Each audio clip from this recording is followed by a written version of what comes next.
Alors Allons enfants, c'est une série, donc une trilogie qui tente à travers toute une geste familiale, qui tente de faire comprendre l'histoire aux plus jeunes et en particulier l'histoire des conflits de 1870 à 1963. En fait, le fil rouge de cette trilogie, c'est la réconciliation franco-allemande.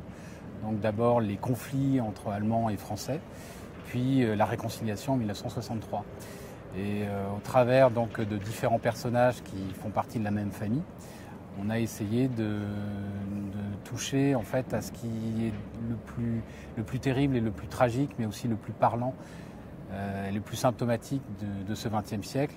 Donc ça passe par la colonisation, les totalitarismes, les guerres, la brutalisation des sociétés, les guerres modernes et la reconstruction aussi, l'après-guerre et la manière dont ces sociétés ont réussi tant bien que mal, les sociétés européennes je parle, ont réussi tant bien que mal à avancer ensemble pour construire une Europe à peu près pacifique.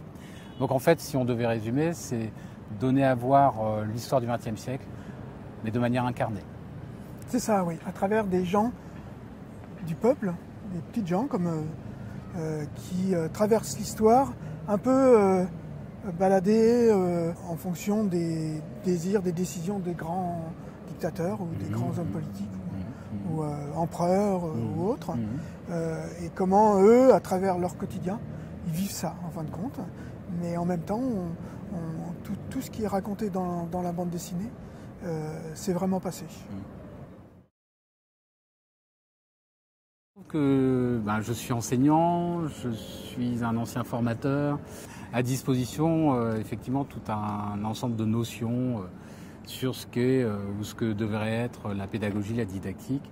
Mais finalement, ça s'est joué plus à l'instinct et aussi par faisant relire par des enfants, en mettant en scène même des documents que je pouvais utiliser en classe, mais en les rendant beaucoup moins didactiques en fait. L'idée c'était ça, c'était vraiment par une histoire, de rentrer dans la grande histoire. Par une histoire donc de petites gens, d'une famille, de rentrer dans la grande histoire. Et c'est là-dessus que s'est jouée la véritable pédagogie de cette trilogie. Mais qui doit beaucoup aussi au dessin de Pierre. Ça. Parce que c'est vrai que le postulat de départ, le fait de s'adresser à des enfants, ça m'obligeait graphiquement à occulter certaines choses, du sang, des choses comme ça par exemple, qui étaient inutiles. Mais en même temps, quand quelqu'un décédait dans un combat, on est obligé de le montrer. Et j'ai utilisé un style graphique assez naïf, qui me permettait à la fois tout dire, sans choquer. Mais même le fait de s'adresser à des enfants au départ, c'était un peu une décision, mais en même temps, il y a beaucoup d'adultes qui achètent nos bandes dessinées, en fin de compte. Donc ça s'adresse un peu à tout le monde. Moi, j'ai fait beaucoup de livres pour enfants précédemment. J'ai fait de la BD pour enfants, des livres pour enfants, donc j'ai un petit peu l'habitude de dessiner pour eux. Oui.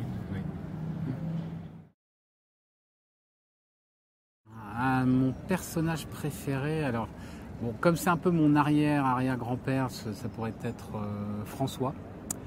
François, qui est aussi le nom de mon grand-père paternel, et François, il rencontre Josette, qui est aussi le prénom de ma grand-mère maternelle que je chéris, que j'embrasse d'ailleurs. Et François, pourquoi? Parce qu'il se pose beaucoup de questions sur la République et cette fameuse mission civilisatrice. Et il se rend compte à quel point tous les grands idéaux issus de la Révolution française portée par Jules Ferry et par la Troisième République, finalement, sont confrontés à la réalité de la colonisation qui n'est pas une belle chose. Donc, pour le côté un peu sceptique, je garderai François. J'adore Barnabé. Il y a un beau personnage oui. qui a une gueule cassée, qui entre dans l'histoire dans le second tome, qui se prolonge dans le troisième, mais je ne vais pas trop spoiler non plus. Et c'est un personnage qui a beaucoup d'importance, ne serait-ce que pour Jean et Josette, justement. Mais je ne dirai pas ce qui se passe vraiment entre eux. Voilà. Mais j'aime bien ce personnage. J'ai beaucoup aimé faire cette planche qui se situe dans le tome 2 et au tout début du tome 2, où on parle de Jean qu'on voit ici, qui sort de la Première Guerre mondiale avec sa famille qui a subi tous les affres de la guerre. Et en lui, il y a beaucoup de colère. On le ressent dès le départ. Yann a tenu à montrer ce petit garçon traumatisé par les histoires de famille, la mort de son père, sans vraiment spoiler, mais bon, les souffrances qu'ils ont dû vivre pendant cette Première Guerre mondiale. Et ce petit garçon a beaucoup de colère en lui, à tel point que le tome commence dans un cimetière, il est renfrogné, il prend son vélo et il va parcourir la ville de Brest à travers les rues et le château, l'ancien Brest, le Brest d'avant 1945. Et à un certain moment, il va arriver sur le port et il va entrer en collision avec on ne sait pas quoi, bien sûr, dans les premières pages, les pages précédentes. Et on découvre que dans l'histoire, il entre en fin de compte en collision avec un panier de poissons, puisqu'il est sur le port. Mais au départ, moi, j'ai transformé cette émotion, l'émotion du personnage, à travers des images de peintres expressionnistes allemands qui ont peint la Première Guerre mondiale, en particulier quelqu'un comme Otto Dix, qui avait fait cette image des visages allemands avec les masques, qui font l'analogie entre les masques des personnages et les têtes de poissons. Et c'est une façon pour moi d'exprimer l'émotion du personnage à travers l'image.